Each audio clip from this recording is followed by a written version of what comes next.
Good morning, Tri-States. It is 6 a.m. and 55 on what's going to be the warmest day of the week. A really nice day. Dick McGrane is the face and voice of Super Hits 106. There's absolutely no doubt about it. McGrane in the Morning is more than just a morning drive guy. He's committed time to many community organizations in the Tri-States, including the Dubuque Rescue Mission. Well, I'm Rick Mihm. I'm the director of the Dubuque Rescue Mission. This is my 15th year as the executive director. And the Dubuque Rescue Mission has been here since 1932 within this one block area. So, for, 88 years, we have been serving the poor, the hungry, the homeless in the Dubuque and tri-state area. And it's all just faith-based. We don't get federal or state funds. It's all people who just are doing good things.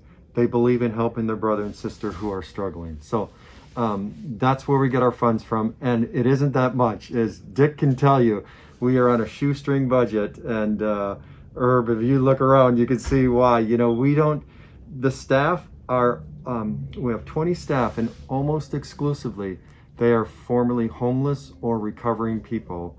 And the rescue mission gave them a second chance to get employment here. And they have been the most faithful and trustworthy employees we've had. They're just amazing. And so, but anyhow, we serve a breakfast, a lunch, and supper 365 days a year to anyone that's in need. And so that will be the men who live here. So there are 30 homeless men who live upstairs in our dormitory. Actually, they're single rooms that they have up there. And then we also have an additional 20 men who are in our transitional houses, which are 4 homes up in the north end of Dubuque that we built. And there are 5 guys in each of those homes, and there's a live-in staff person that's there with them who's been in recovery 8 years now. And so with all of them, there's 54 guys that we serve here. And but the meals are our biggest ministry, because that's about a little over 200 people a day. Women, children, elderly, homeless, the poor. And that's where Dick comes in, because he is here every week, 2 or 3 times at lunchtime. And he comes early because he loves to talk to the individuals that are waiting in the dining room to eat. And as you said, Herb, he is such an advocate. He is a huge advocate for those who are struggling, and especially the poor. And so whenever we have a need, and usually it's a food-related thing. So like, we need beef, and 106.1 is a rural station in especially much of Wisconsin there, southwest Wisconsin. And so a farmer will call them and say, listen, I got a steer here. If they'll pay for the butchering costs, they can have it. And so those are the unique things about the rural people who are just, I live on a farm too. And so our neighbors, I mean, there's this ethic of you help one another. And if there's a need, regardless if you know them or not, we just pitch in.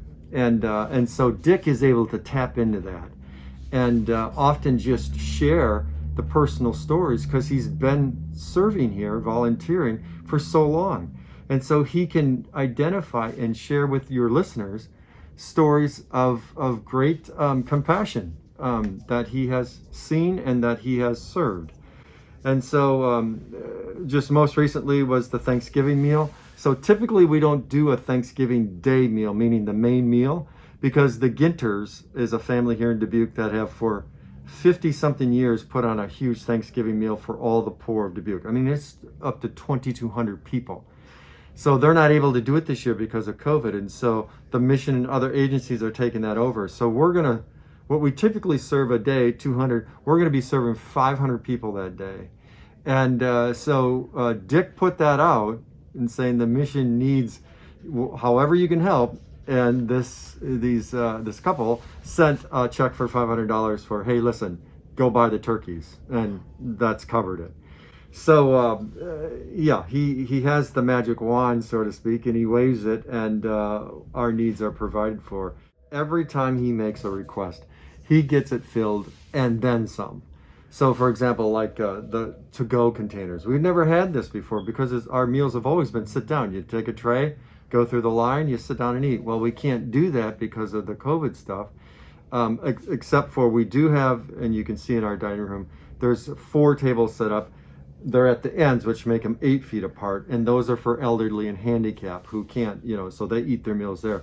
All the other able-bodied people take their meal out in to-go containers, and so we're always in need of those. So he's always, hey, I got 600 to-go containers coming, or this or that, or he'll say, here's $50, Rick. A listener dropped it off, and so yeah, it is these sorts of little measures each time. But all we got to do is ask, and he says that, just ask. I'll put it on the radio, and all we can do is ask. The men who come and stay here, if they aren't already working, they each have to be looking for a job. But many of them are on disability, so they can't work. But they're required to give a certain number of hours each week, which is about 15 to 20, in exchange for the room and board. So those men assigned to the kitchen are usually there each day. And those are the men that Dick gets closest to because he's mingling with them each time he comes down. And but Dick, knows many of the guests that come through, people for the free meal, by name. And he says, hey, good morning, Frank. How you doing today? And everyone knows him. Dick, I can say two things about him. He's a big guy with a big voice. That's all he is, and big heart. He's extremely generous. He gives lots of things to the people who come through. That he knows everybody by name, and he actually gives them things like coats and clothes and tickets to things, and so and he's very generous. We have an older guy here who's in a trench coat, and he lives on the streets, but he stays in our hallway, and he's got all these suitcases. His name's Sam, and Dick is pretty close to Sammy. Sammy's been around a long time. Sammy, Bill Oglesby, some of these other characters that are here every day, pretty rough characters, and yeah, I think Dick has a special relationship with them, just because their needs are so obvious. And so your heart and compassion is drawn to them because they're so beat up, sort of by life. So I think a few of those guys that are around most days, every day for the meals, he would have a deeper connection with. Yeah, and they'd be hard to talk to her because they're very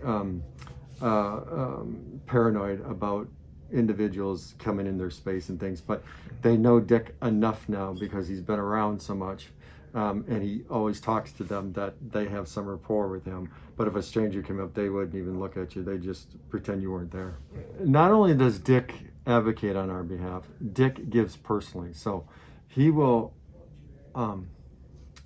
when I go back, usually during the lunch hours, or I usually check during each meal just to say hi to people. He'll do this.